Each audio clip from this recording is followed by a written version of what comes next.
E a internet, aqui é a Meg, sejam todos bem-vindos ou bem-vindos de volta à Torre do Gato Arcano. Esse vídeo é a parte 2, onde nós estamos falando sobre o baralho de Taroka, tá? Eu tô explicando sobre o baralho, né? No primeiro vídeo eu falei um pouco sobre a história dele.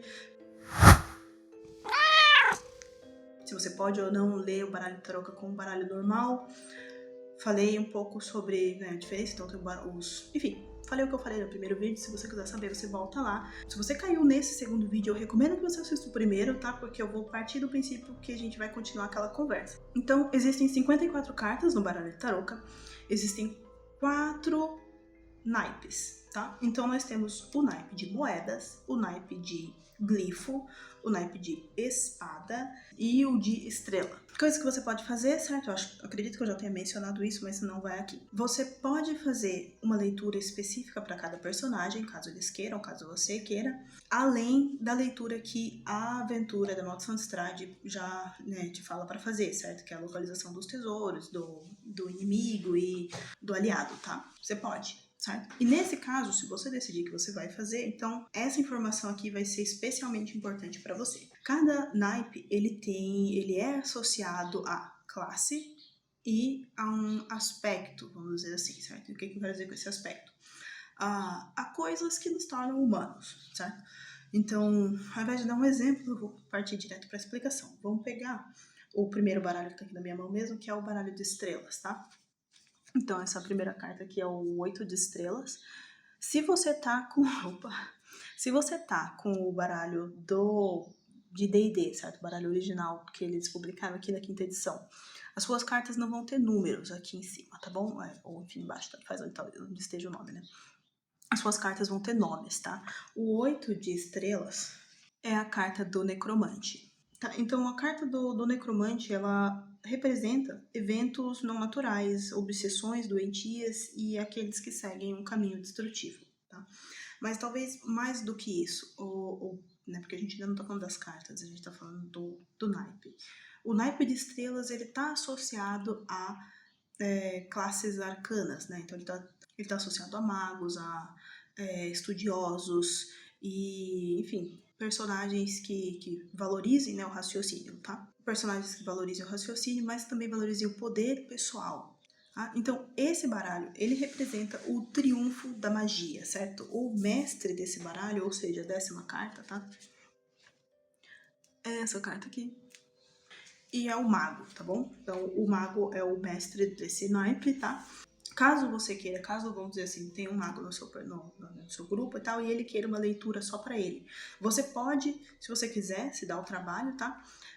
Separar o naipe de estrelas e fazer uma leitura especificamente para ele sobre isso, tá bom? Porque, né, entende-se que o mago vai ser alguém que vai se importar com essas coisas, né? Então, o desejo de poder, de entender coisas que estão além do conhecimento mortal, todas essas coisas, tá? Então, o significado das cartas vão possivelmente servir um pouco melhor para ele. Então, esse é o baralho de estrelas.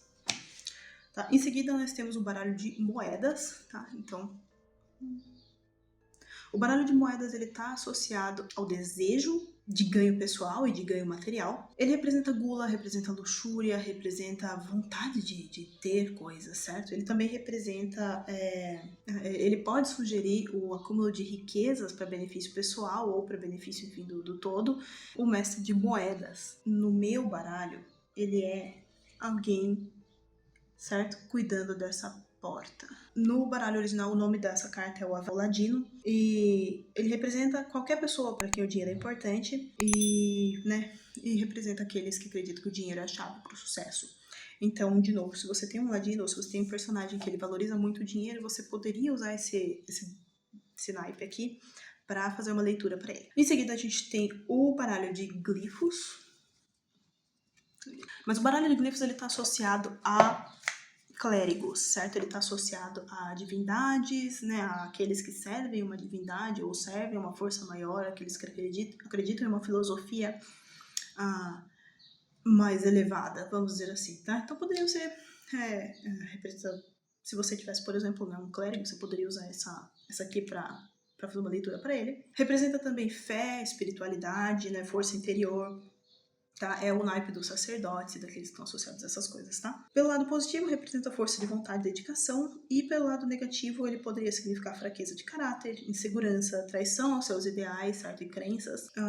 E o naipe também pode simbolizar cura, né? E saúde, né? E se você quiser interpretar em reverso, a falta disso, né? Então, doença e whatever. Por último, o baralho de espadas, ele está associado a classes marciais. Então, se você tivesse um guerreiro, por exemplo, você poderia usar o baralho de espadas para fazer uma leitura específica para ele. O baralho de espadas, ele simboliza agressão, violência, ele, né, o naipe dos guerreiros, já falei, mas também envolve paladinos, soldados, mercenários e por aí vai. E ele simboliza o poder de governos e líderes, certo? Em reverso, você poderia interpretar como governos e líderes corruptos. O mestre desse baralho, o mestre de espadas, tá? Ele simboliza o guerreiro mesmo, tá bom? Então ele tá falando aí, né, de uma força personificada, tá bom? A coragem e força personificada. Ele fala de violência e daqueles que usam força para atingir os objetivos deles, tá? Se você poderia interpretar a violência em específico, você saísse em reverso, mas isso daí é só a minha opinião, certo? Você faz o que quiser. Esses são os naipes. Falta falar do baralho Fortuna Magna, certo? Ou baralho alto. Então, vamos supor, você tira uma leitura, você vai ler pra pessoa assim, né? Vai tirar o naipe para ler para ela em específico e uma carta do baralho alto, certo? Que daí o baralho alto ele tem precedência acima de qualquer naipe. Isso significa que se uma carta dessas aqui contradizer o que as outras dizem, vale ela. Você pode ou não ler em reverso, fica ao seu critério, eu já falei isso daí. Mas basicamente são 14 cartas da Fortuna Magna. Todas elas têm nomes, tá bom? Aliás, todas elas têm nomes no sentido de que elas não têm número, né? Então, nas minhas, por exemplo, esse aqui é o Fantasma. Aqui a gente tem o Dark Lord, então, não, o Senhor Sombrio. A Marionete. O Corvo. A Morte. E, enfim, por aí vai, certo? Não vou mostrar todas pra você.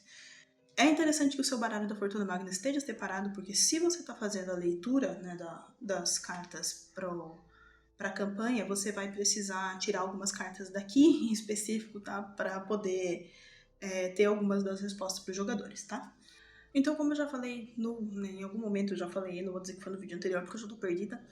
As cartas têm nomes, as cartas têm significados, não tenha medo de parar e ler o significado das cartas, certo? Para os jogadores. Até porque, eles precisam anotar, você provavelmente também vai ter que anotar, certo? Porque as leituras vão ditar a campanha, certo? É interessante que você associe a interpretação das cartas com o background dos personagens. Então, quando eu fui jogar, como eu fiz, certo? Eu comecei tirando a leitura da sorte para a campanha e casualmente, né, no caso foi a Madame Eva que tirou a leitura para eles, casualmente eu mencionei que ela também fazia leituras, tipo, especificamente para pessoa, mas não era sempre que ela fazia isso, certo? Eu acho que para falar sobre os naipes era isso. No próximo vídeo eu vou falar especificamente da leitura que a campanha se propõe, então desde as posições das cartas e essas coisas. Bom, é isso. Tá? Eu vou parar esse vídeo por aqui, certo? No próximo a gente continua falando sobre aí realmente, tá? A leitura das cartas em específico, tá bom? Então até a próxima.